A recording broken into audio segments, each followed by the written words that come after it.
Another great day. I mean, I think just coming off the practice field, another physical practice. When we put these guys in pads, it's almost like, should we not be going in pads right now? It's just, the guys are ready. They're itching. They're excited. And but we got some great work today. We got to move the ball period at the end, a couple of different situations, just to kind of fine tune some stuff and get ready as we turn around and get ready for game week.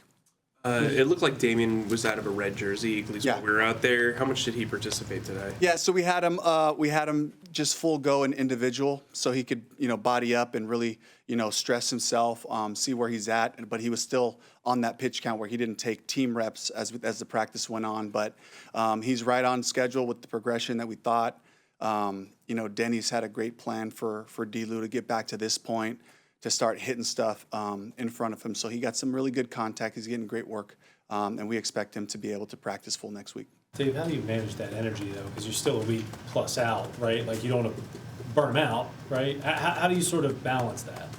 Yeah, we can't hold back any day we go out there. And because every opportunity, the best way to make mistakes and to find out things is full speed. And then we correct from there. And so we just ask the guys to go there every single time we're on the grass. And as a staff, if we feel like we need to take care of them, then we'll take care of them. We'll take pads off. We'll shorten our periods. We want to get the same amount of work, but there's a way you can dose that to be smart with it. But we just don't want them having to second guess what tempo we practice and we play with, so that we get the full muscle memory that we need. How's what you're seeing at left tackle right now without Icky looking right now? Pretty good. Yash was in there today. Brady had some snaps, so they're working. They have the mindset and mentality that we're going to make a decision on who that is by Wednesday as we go into practice, in fairness, for the guy to get those reps. We're not 100% sure who we're going to put out there right now, but they both got really significant snaps today. And so we'll look at the film and we'll make the best decision for the whole group as we get to Wednesday. Is part of that weighing that, if you have Brady at left tackle, you don't have him as the utility lineman maybe on game day, and you kind of have to figure out multiple spots? That's a factor, right? That's a factor because Yash gives you the flexibility. He can play either side. So can Brady. But at the same time, it's like, we really just have to put our best foot out there for what we feel is best. So. Definitely out. No, he's not. So that's the other thing. We're super hopeful. I'm going to remain hopeful all the way through next week, to try to get him out there, move around, and see what he can do. But we just have to have a contingency plan because he cannot practice today. I would not imagine him practicing on Monday either. So we're going to have to try to get him out there as the week goes on. You guys are off until Monday. Yes. The new wide receiver came in today. Yeah. What did you see from him in his first practice? Neil Smith, he was a guy we watched, coming out of A&M. First and foremost, just thought he did a really, really good job of fielding punts, fielding kicks. That's something he's done in his whole career. And, in the little bit we had him, we didn't have him in too many of the team setting. Just in fairness, he just got here, so knowing the plays and all that. But in the individual drills, he looked quick.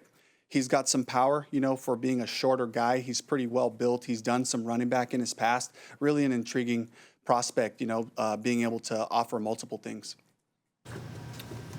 I know you only had Hendon out there one day today, but what Yeah. kind of jumped out just seeing him in person? Smooth thrower, a lot of power in his arm. I can tell he's worked on his footwork and his base and fundamentals since college. He looks like he's really dialed into the technique and all that. And so, but again, same thing, was more just an individual period, but I love what I saw today. He was an older rookie throughout the Yeah. process. How much do you think sometimes, I know we look at age and you want us to get those guys younger, but in a quarterback position, how much does that kind of maybe help them in a way? Yeah, I mean, I think for any position, it's just, it's kind of life perspective, really, where you get a guy that's 25-ish years old, he's 27, you've seen a lot of life, you've learned lessons, you've been on your own, kind of keeping your world small so you can keep it organized. And so I've seen that happen in multiple different positions. Quarterback too, yeah, that's important. There's time on task and years that can benefit guys that way. So yeah, he's a grown man. I had a chance to visit with him today and just kind of recap and revisit the last time we sat together was in the the interview process after the draft. I mean, after his college season, where he was still rehabbing.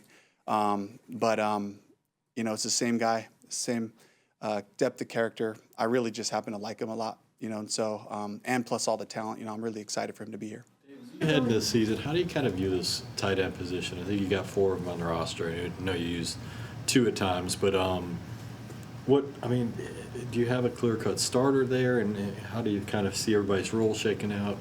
They all kind of do different things. I think, again, here we are.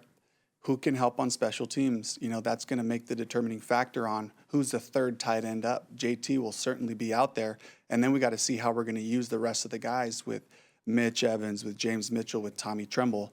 And we still have some days to kind of figure that out. But, it is right around the corner where we do have to solidify, like when we're going into Wednesday's practice.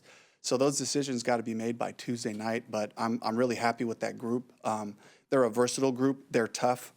And I think JT has really improved himself in terms of just being a pass threat for us this offseason and this camp. So I'm really excited about that group, and it's going to be another, good decision for us to make. Do you have any more clarity on safety and where that starting spot opposite Merrick is?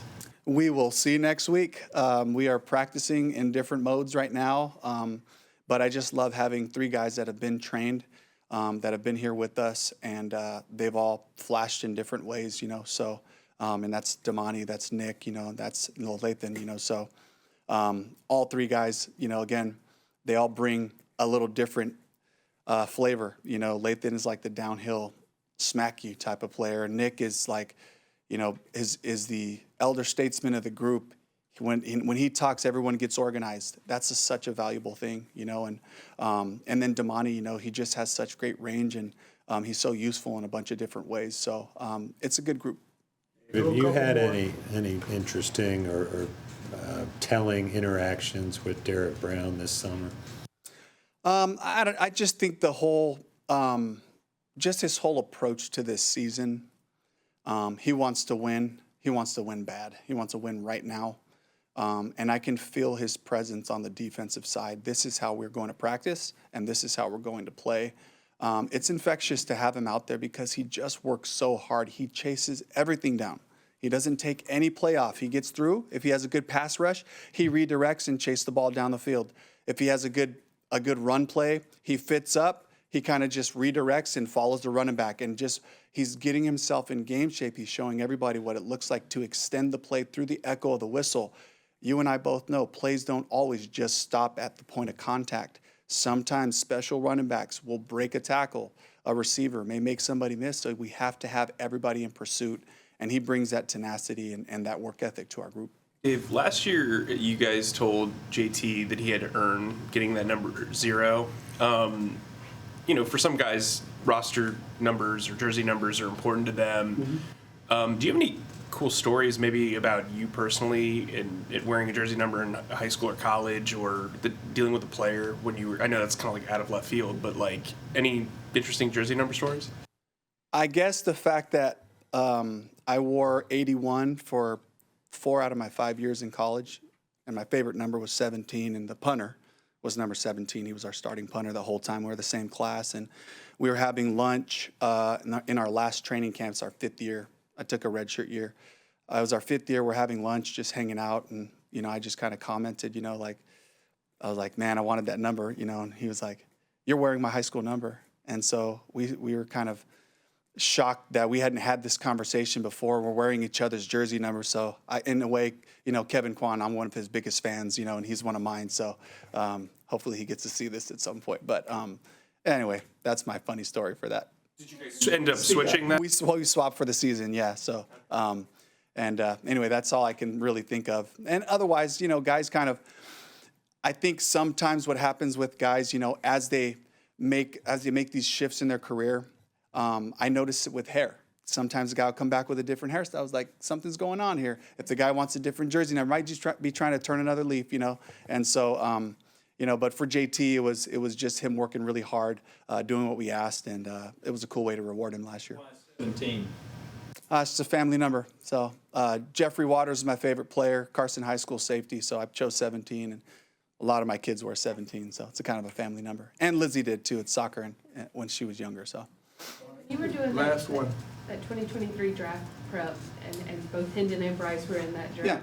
Did you happen to watch that Alabama-Tennessee game between them, or remember anything that stood out about that tape? Of course I did, Cassidy. Are you going to bring this up? I'm sure Hendon's already brought it up in the locker room, or he may not have out of respect, but that's a touchy subject, that I'm going to just steer clear from right now. So.